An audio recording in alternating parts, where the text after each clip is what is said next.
theyeshiva.net. Thank you very much to my dear friend Reb Shmuel, and thank you very much to Michael, and may this evening be indeed a great merit for a complete and speedy recovery, for your mom, Larichis Yamim V'Shanim Tovos, for many, many healthy, happy, prosperous years filled with joy, bliss, and nachas. Thank you to everybody behind this event.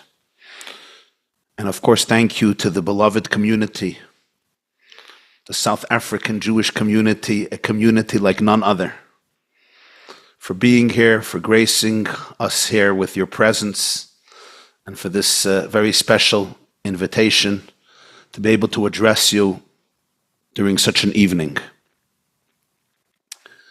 It's been 1,954 years. That's a long time. 1,954 years. Since the year 70, the night of the 9th of Av. That period, that moment, that day, when God's home on earth, our Beit HaMikdash, our holy temple, was consumed first by the flames of Babylonia, and then a few hundred years later, on the very same day, by the flames of Rome. And here we stand 1,954 years later, telling the story, but also sadly experiencing the story. How many homes of God went up in flames this year? How many temples, holy temples, were destroyed? Every soul, we are told, every body, every human soul, every human body is a Bet HaMikdash, is a dwelling home for the divine, is a place of meeting between heaven and earth.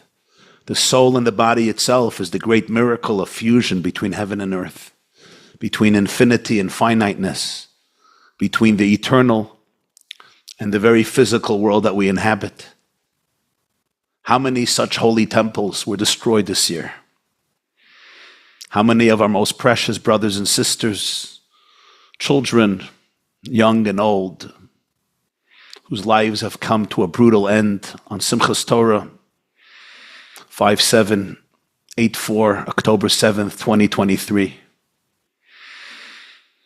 How many of our brothers and sisters in captivity, including babies? How many of our most precious and holiest soldiers, the sweetest of the sweetest, the kindest of the kind, have lost their lives battling a fierce enemy, a fearsome enemy, protecting their brothers and sisters, the millions of Jews living in our promised land, our eternal land. How many wounded, how many bereaved families, how many broken families. As we speak, victims of this war, of this horrific war. And how many Jews living with such a fear of the unthinkable, fear of the unknown, surrounded by countries like Iran, surrounded by Hezbollah, surrounded by Hamas.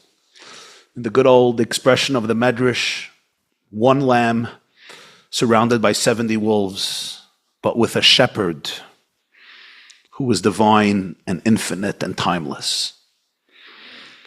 So when we tell this story 1,954 years later, it's not just a story of the past, of a home that once stood on a temple in the old city of Jerusalem and went up in flames. It's not even only a story about a commonwealth destroyed, a spiritual epicenter obliterated, so many lives lost, and the Jewish exile, the longest Jewish exile commencing. But like everything in Judaism, it's timely and it's relevant. And there's also good news that we still tell the story. The Talmud says in Tractate Tainus, Rabbi Yochanan said, and he lived a few short generations after the destruction of the Second Temple. He was the editor of the Jerusalem Talmud, the 2nd century sage who lived in the Holy Land, 2nd and 3rd century sage. And Rabbi Yochanan said, Kol hamist abel al Yerushalayim zochev v'ro'eh b'simchata. Whoever mourns and grieves for Jerusalem merits and seizes joy. In other words, those who are part of the grieving process also experience the bliss. Psychologically, he's saying something very deep. Only when I'm ready to face all my pain am I also ready to face all my bliss. Only when we can really grieve for the most innocent and most pure and holy things in us that seem destroyed, can we then discover their true nature and the fact that they're indestructible. It took me many years to internalize this truth. Only when I'm ready to face the adversity, only when I'm ready to face all the pain and grieve for it, and we all have our own inner Jerusalem. Our own inner Jerusalem is the place where you meet God in your deepest place. Everyone is a Bet HaMikdash. Everybody is a holy temple. When God introduces the idea of a holy temple in the book of Exodus and Parshat Truma, he says, "Va'asuli migdash v'shachanti b'tocham." I will create for me a sanctuary and I will dwell among them. It should have said, I will dwell in it, not among them. And the commentators say, among them. The sanctuary is the physical home, but it's in the heart of every individual where God wants to dwell. And when I'm ready to grieve for my own Jerusalem, from that inner space where you meet God, that interlacing link between heaven and earth, where ultimately all of our pain comes from. Our deepest pain is the pain of that innocence inside of us that may have been abused, that may have been eclipsed, that may have not been given the attention, the love, the confidence that it needed to be able to live in a very dark world. And when we're ready to face that grief, as our generation is ready to do, then Rabbi Yochanan says, you will also encounter the true nature of your soul, that it's indestructible. It's fascinating. And we wonder, is it this way? Do I have to face my pain in order to face my bliss? It would have been nice to say, no, we don't have to. Let's just get straight into the bliss. But apparently, for his own infinite wisdom, and this is beyond me, as the sages used to say, if I knew him, I was him. God created the world in a way where we face the darkness, and we know that behind it there's a crazy, insane light. And it's only when I'm ready to face that, in all of its grief, do I also then touch what am I really in pain about? I'm pain because of the sweetness, because of the holiness, because of the purity. And then I realize I'm in pain because of how indestructible it is. How can darkness eclipse something that is so light? How can evil eclipse something that is so good? How can unholiness have power over something so sacred, so holy, so pure? And that's painful. But then I also realize it doesn't. It doesn't really have power over it. It's indestructible. And the Chassam Sofer, one of the greatest Jewish sages in the last generations, the Rabbi of Preshburg today, Bratislava, Rabbi Moshe Sofer, he says the grammar in the Talmud seems off. Rabbi Yochanan says, whoever mourns for Jerusalem merits and seizes joy. He should say it in the future tense. Whoever mourns for Jerusalem will merit and see the joy. Not merits and sees the joy now. And he says, no, you're missing the point. Whoever grieves for Jerusalem today already merits and sees its joy. The very grief is a symptom of connection. We're in pain because we're in love. If there's no love, there's no pain. I'm in pain because I lost something, because there's something, or at least I think I lost something. There's something so precious. There's such a sacred attachment. It's the pain and it's the grief that demonstrates the holiness, the connection, the love. The way he puts it is, he says something that's really dead, you move on. Something that's alive, you never forget. There's no closure. If Jerusalem was gone in the Jewish memory, they would have been like every other exiled people. But they're grieving for it, they're remembering it meant that even during the grief, they knew that they're still holding on to something very, very real. And it's true about all of our lives. We go through ups and downs, we go through vicissitudes. Who of us does not face real pain, real vulnerability? Some of us maybe in a more dramatic way than others because of our life stories, because of our circumstances. But life is a school of suffering. Every person in their own way. And it's the fearlessness of facing the grief of it that actually allows me to also face all the love.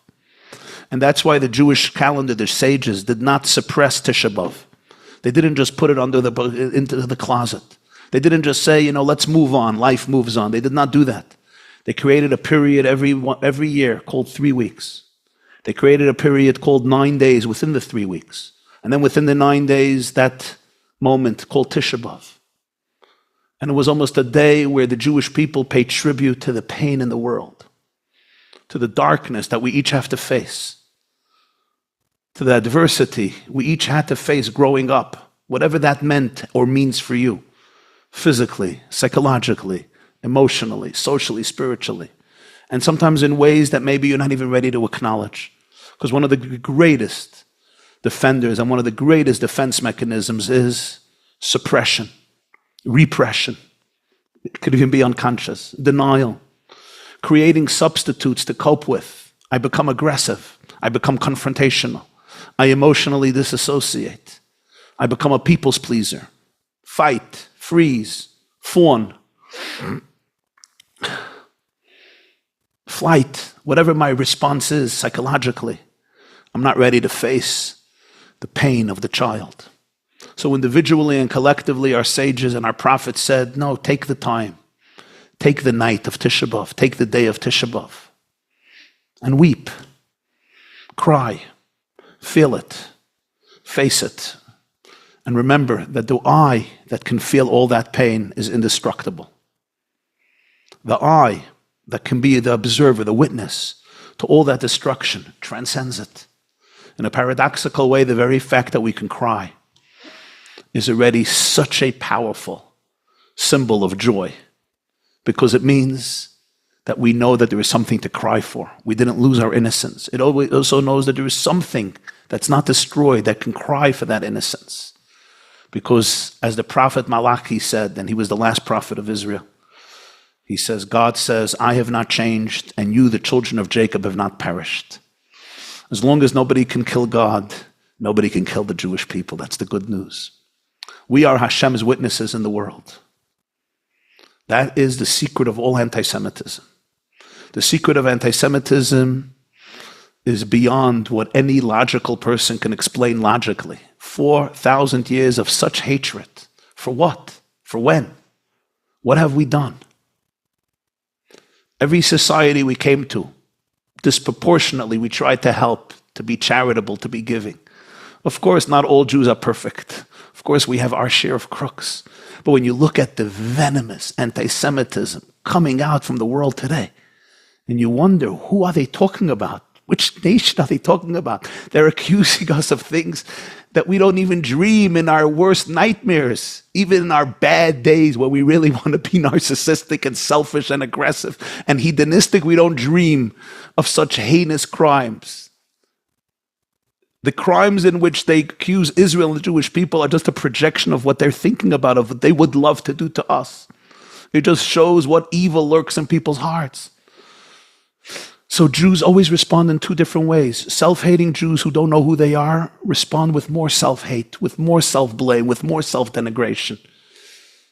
And they become even more deviant in their own eyes. They become more self-loathing, self-hating. They suppress themselves even more. They crunch into a smaller circle yet. They become crunched up like a little worm as they squirrel away from life, facing their own mediocrity and just trying to please the world through psychological maneuvers that are so toxic and unhealthy. But anybody who has a relationship with their soul knows, on the contrary, this is a time where you have to dig much deeper into your neshama, into your purity, into your goodness, into your holiness. This is what the world is craving for. This is what redemption is looking for, is searching for. Such moments of darkness create the deepest resilience in the Jewish people, not because they understand the darkness, but because they understand what is at stake. What is at stake is that the goodness is being besieged by such profound forces of darkness, and it only tells you how good and holy and innocent and pure and sacred you are, how much you need to believe in it, how much you have to live it, how much you have to embrace it. The temple can't be destroyed in its spiritual sense. A physical building can be destroyed, but the inner core, the inner resilience can never be destroyed. The inner spiritual essence could never, ever be obliterated. So in the very grieving of Jerusalem, there's also a tremendous power, the power of community, the power of faith, the power of resilience, and the power that the fact that we could be here almost 2,000 years later, to tell the tale, to say that Am Yisrael Chai, not just collectively, that of course, but also individually. To be able to say that after all these years of so much darkness and so much destruction, there were times the Jewish people thought everything is over. It certainly came close to it. And one of those moments were when the temple went up in flames once and then twice. And yet here we are almost 2,000 years later. We share the story. We cry for the story. And we're here together. And we cry for the story that happened today and happened yesterday and happened 2 days ago and happened 3 days ago. When you follow the news coming out of our precious and holy homeland, Eretz Yisrael, our eternal and beloved divine gift. And my dearest friends, at such a night, such a powerful night, such a special night, a night of sadness, a night of grief, but also a night of tremendous strength, of tremendous fortitude. I want to share with you a little story in the Talmud. The story goes back to the Tisha B'Av, 1,954 years ago. You got to love our people. We remember everything. We put everything down in writing. 3,000 years later, we know who lived when they were born, when they passed away. It's amazing. Like we could trace back our lineage all the way back to Abraham and Sarah. It's pretty cool. How many people can do that? Like, yeah, sure, Avram was my Zayda. Sarah was my Baba. You light Shabbos candles? It's exactly what Sarah and Rebecca and Rachel and Leah did. So the Talmud tells a story about a man. His name was Rabbi Joshua, Rabbi Yeshua, the son of Hananiah. He was a Levite. In fact, he was one of the vocalists in the Holy Temple. In the Holy Temple in Jerusalem, there was a daily concerto in the morning and in the afternoon. It was a pretty exciting place to be. There could be 120 musicians and 120 vocalists. It was a pretty grand symphony every day in the Holy Temple. He didn't have to pay for a ticket. And it was a most beautiful symphonic expression of ecstasy and bliss from the intimacy with God. And Rabbi Joshua was one of those Levites who would sing, and he was a composer, and then he saw the temple go up in flames. For a living, what he used to do was he used to produce charcoal. So he seemed very black, the labor that he did didn't reflect that he was one of the greatest giants, one of the greatest sages among the Jewish people. Not only was he well-versed in Torah, but he was also well-versed in all of the sciences. And he was the great debater of the Jewish people against the greatest philosophers of the time. So the Talmud and the Midrash recount numerous debates and exchanges, fascinating, between Rabbi Yehoshua, Rabbi Joshua, and the Roman philosophers, the Roman governors, Roman aristocrats, Roman royals, literally during the during the era of Tisha B'Av, 1,954 years ago. One of the stories, it's in Talmud B'choros, page 8. It's one of my favorite ones. Rabbi Joshua debates 60 sages of Athens. 60. These are the people who are the successors they represent. Socrates, Plato, Aristotle, a few hundred years later. They're already living under the Roman Empire, but they represent the greatest and deepest of Greek wisdom and philosophy. They're called the sages of Athens, the spiritual and intellectual capital of Greece. The intellectual capital of Greece, of course, Athens. And 60 of these wise men of Athens debate one Jew, Rabbi Yeshua ben Hananiah. And the Talmud records the entire debate, and it's all done in riddles. So you have to really decipher it, because at the surface, it seems like childlike talk. And in each debate, they try to vanquish him and defeat him. And he comes back and emerges triumphant. In one of the fascinating but strange and enigmatic and bizarre exchanges, they turn to Rabbi Joshua and they say to him, we have a question. Ritzutza demit, when a chick dies while it's in the egg, where does its spirit leave? A little chick is alive. It dies inside the egg. It's sealed off from all directions. It's stuck in an egg. Where does its spirit descend to? How does it get out of the egg? How does the spirit, how does the soul, how does the consciousness of the chick emancipate itself? This is their great question. And you know what his answer was? The same way it got in, it's exactly the same way it gets out. He won the debate. That's it. What is going on here? What are these two children playing around with these funny, cute riddles? Oh, big question. How does the spirit of the chick get out of the egg? Oh, I have an answer. The same way it got in. Wow, amazing, ingenious. This is like the greatest genius of the Jewish people debating the 60 sages of Athens. Friends, I'm going to quote another midrash. A very, very difficult story to understand. It's a midrash on this week's portion. This week's portion is Ve'et Chanan. And the midrash Rabbah, Parshat Ve'et Chanan, quotes the following story. There was a prince, and he was the hope of the nation. He was the beloved prince of His Majesty, an extraordinary young man, and unfortunately, Yatzal Tarbut Ra'ah. He completely left his parents' path. He became what you would call in South Africa an oizvarf. Whatever the expression is. In America, they used to call him a bum. I don't know if you have bums in South Africa. We have some bums. I don't know if they still use that word. He became a real bum, you know? A no-goodnik, as your grandmother would say. Toig of kaparis. He was involved in all the wrong things. Sepasnisht for a prince. This is not the future king. And the Midrash says this boy, this prince, had 3 pedagogues. That's the language. 3 pedagogues who mentored him, who nurtured him, who raised him, who educated him. And they were all consulted.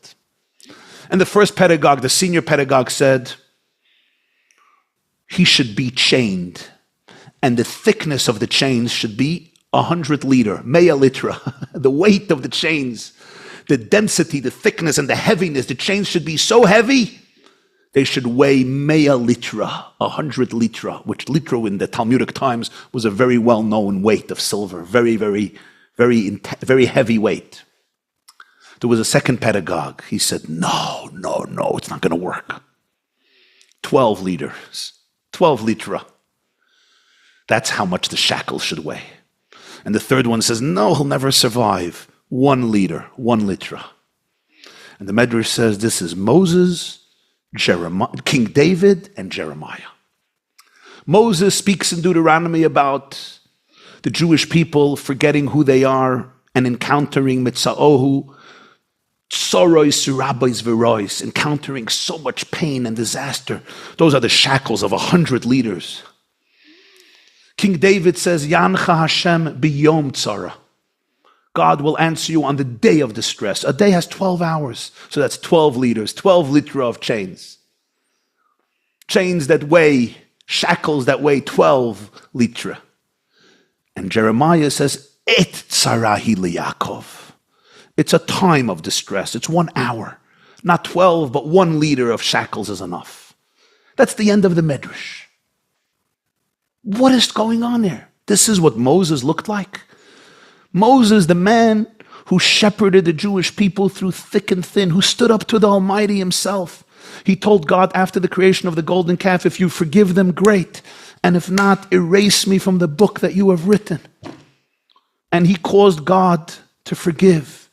He is the one who led his people from slavery to freedom, from bondage to emancipation. He molded them as a people. He single-handedly, as a messenger of God, stood up to the Pharaoh and staged a mutiny and revolt. Remember, Pharaoh was his own step-grandfather. It wasn't easy to create a mutiny against his own step-zayda, against his own step-grandfather, because Pharaoh's daughter raised him as a mom. And then he led them through the wilderness. Really, this is what the pedagogue looks like? Lock him up, chain him up in shackles that weigh 100 litra. Really? That's what Moses was about? And then Jeremiah, and then King David says, let's go a little lower. And then Jeremiah says, let's go low. He's not going to survive. And also, why do they all talk about chains? I mean, I could understand the prince needs discipline. The prince needs consequences. The prince needs penalties. The idea of chains is usually when they're taking away a prisoner. And they don't want him to, or her to escape, so they chain them up. But that's just like what you would call a hechsher. It's a prerequisite for bringing them to where you want to bring them. Why is that the issue? Like the chains, and who cares how much it weighs? If the prince can escape, he can escape. If it's heavy or not heavy. And if he can't escape, I don't care what he's wearing. Like, why is that the issue? One of the great Hasidic masters was the Sfas Emes, Rabbi Yehuda Aryeh Leib Alter of Gur. He passed away in 1905, the third Rebbe of the Ger Hasidic dynasty in Poland. He has a book called Sfat Emet. And in Parshat V'etchan, I think is a tough Reish Nun Vav, that'll be 1896. He has a very, very moving, meaningful commentary on this midrash. I get emotional when I think about it. It's a very moving commentary. He says, when we think about chains, we think about it in a negative sense. Beit HaAsurim is a home of confinement. We think of prisoners who are in shackles, who are in chains, who are tied up, and they can't leave. And that's a terrible, terrible predicament. I don't have to explain it.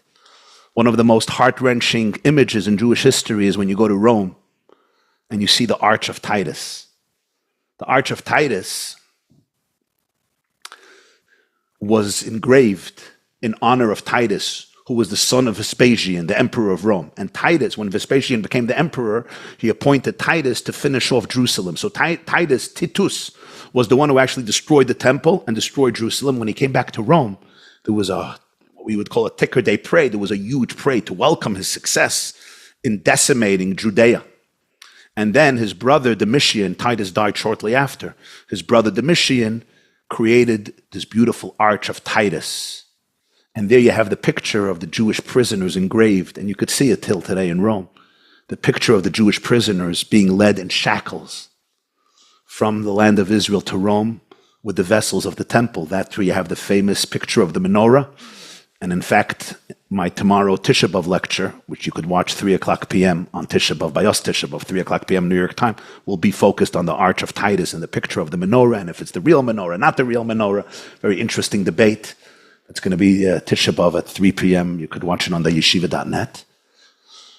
But that is one of the most debilitating, humiliating experiences. In fact, throughout history, they would sometimes force Jews to march under that entrance, under that arch, like a passageway they can go through to humiliate them, to denigrate them. But the Sfas Emes says there's different types of shackles. Sometimes there are shackles that don't allow you to escape so you could face what you have to face. And then he adds something else. All the pain that we experience in life are essentially shackles, chains, that are trying to help us stay where we have to stay, face what we have to face, encounter what we need to encounter, and embrace that which we've been running away from our entire life. And I go back now to the beginning. When I run from my pain, I run from my bliss. When I run from my soul, I'm also running from my joy. So I have to be chained. Life is teaching me to be present. Don't run away. Don't go to your defenders. Don't go to your cover-ups. We know there's ways to escape. I have a way of self-soothing.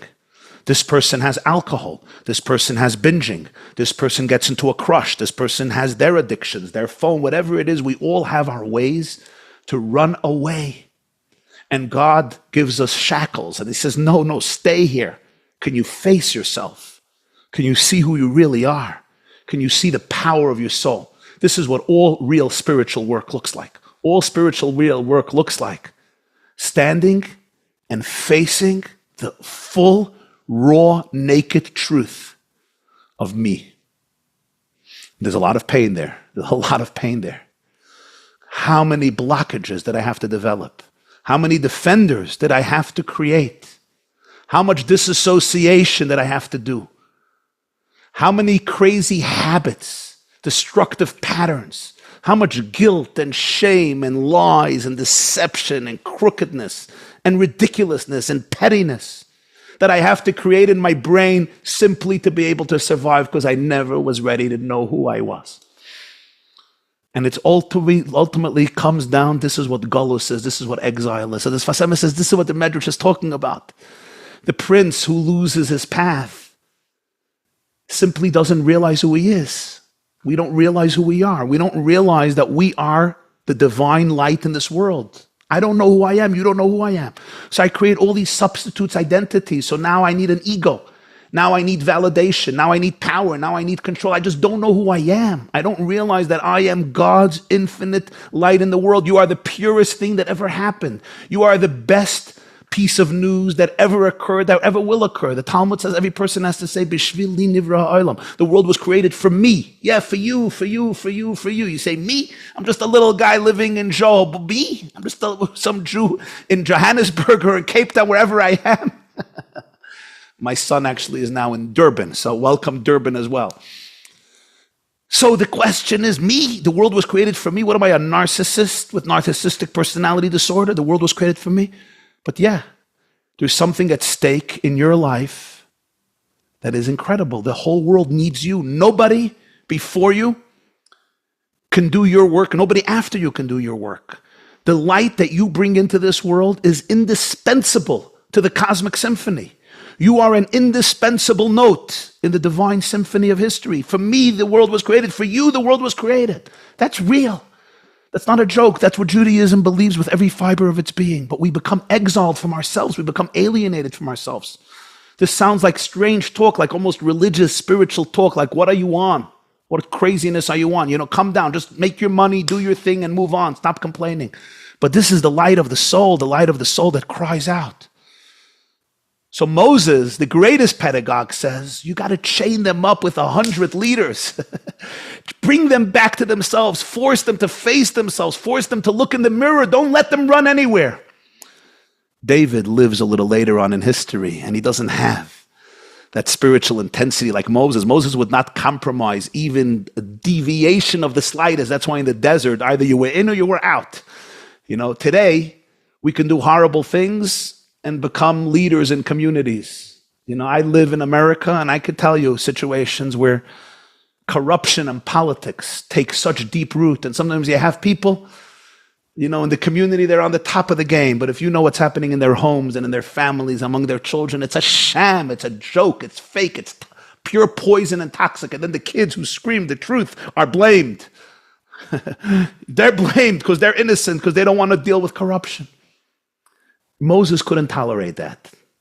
You know, you rebelled against God, you were swallowed up. Moses was Moshe emes v'Torah emes. It's truth, truth, truth. It's not always kind. So Moses said, put on the chains with all their heaviness. Let them face themselves. David went a little down. David minimized it. Jeremiah lived much later. David was before the first temple. Jeremiah watched the destruction of the first temple. And Jeremiah said, in an age of destruction, the chains need to be of a different nature, because you always want it to be integrated. You don't want to break people. You don't want to destroy people. You want to guide them. You want to mentor them. Every chain in life, every challenge in life, every obstacle in life, the darkness and the pain that I'm facing is there to guide me, to help me. And now we'll come back to the little chick and the egg.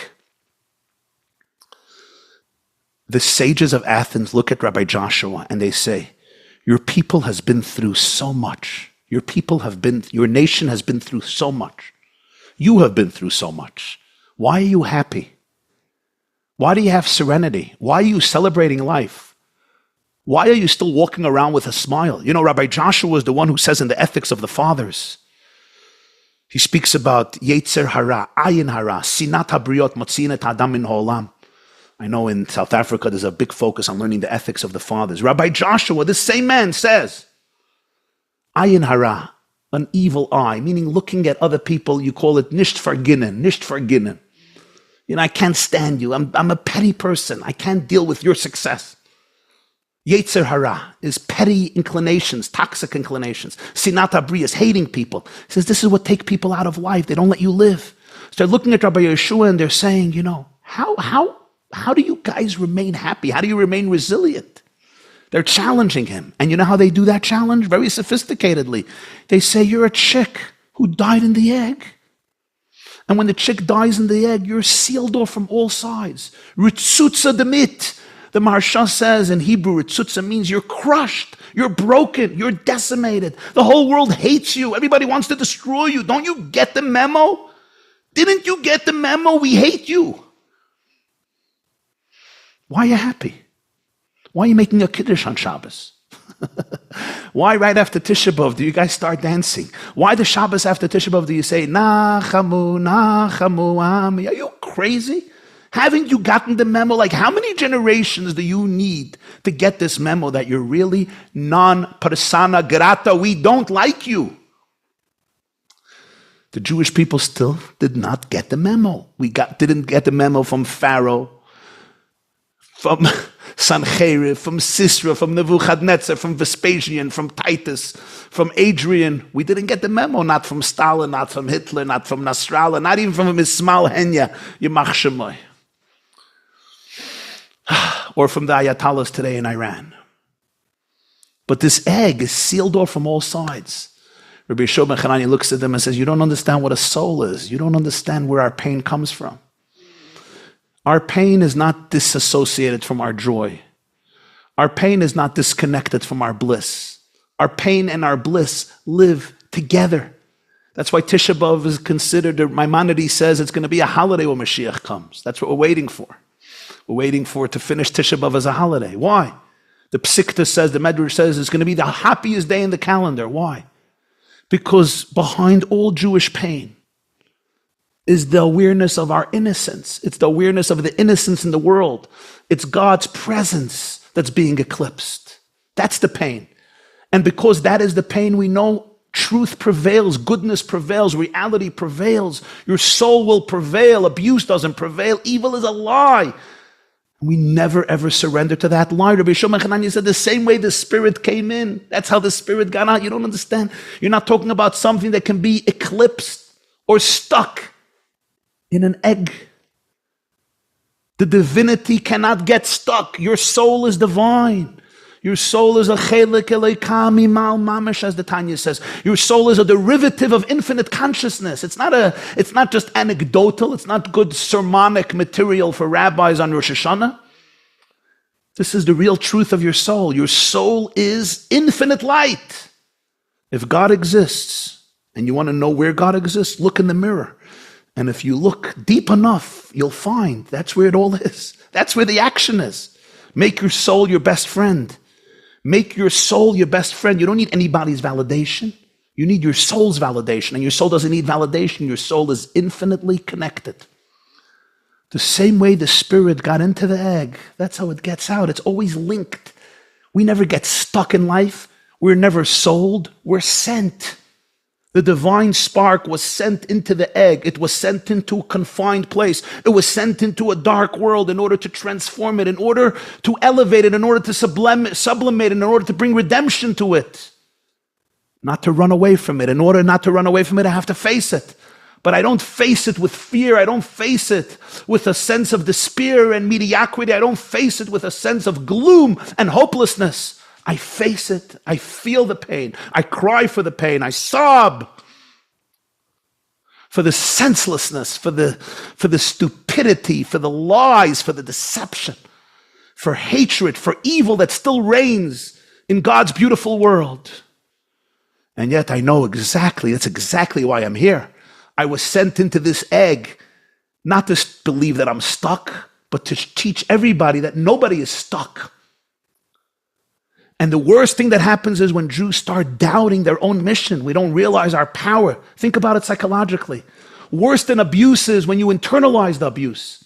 If somebody is abusing me, somebody is hurting me, and I know that they are the perpetrator, and I am innocent, at least there's a story I can tell.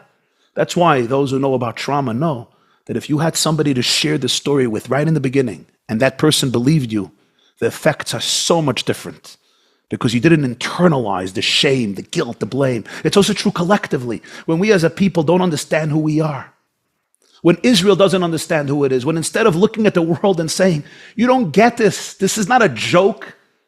The land of Israel is not a joke. God created the world. God is serious. Abraham and Isaac and Jacob weren't jokers. Moses wasn't a jester. Joshua wasn't a comedian. King David and Solomon, Jeremiah and Isaiah weren't comedians who were trying to entertain people. This is as true as DNA.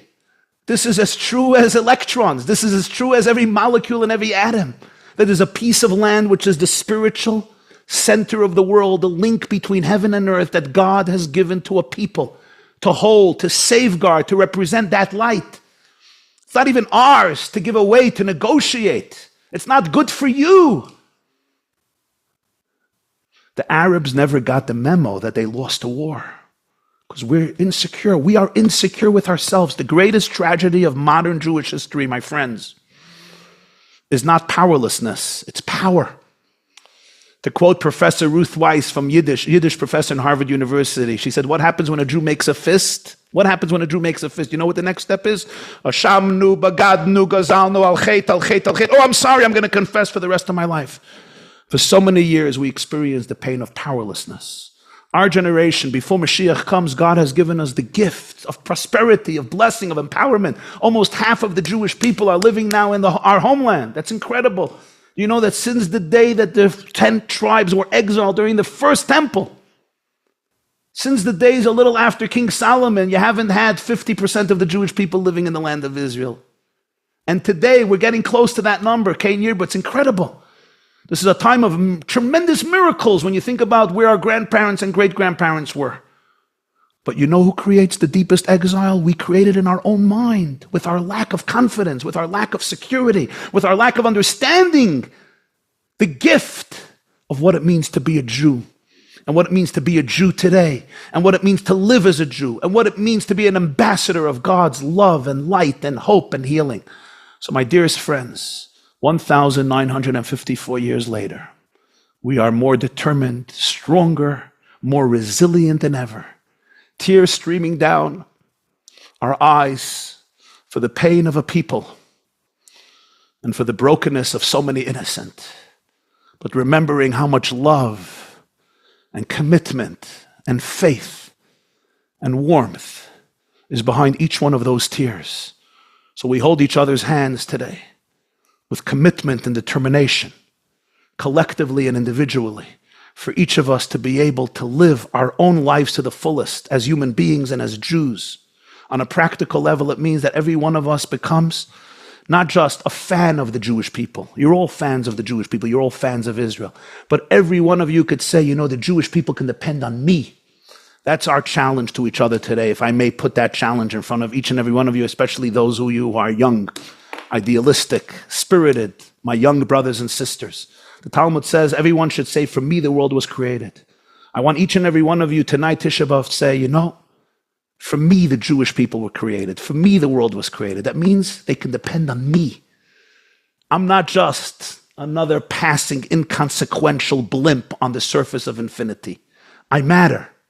And I'm going to show up with all my ferocious love and intensity to be able to do my part in restoring a beautiful world back to its original infinite love, which we call redemption. Amen. Thank you. This class is brought to you by theyeshiva.net. Please help us continue the classes. Make even a small contribution at www.theyeshiva.net/donate.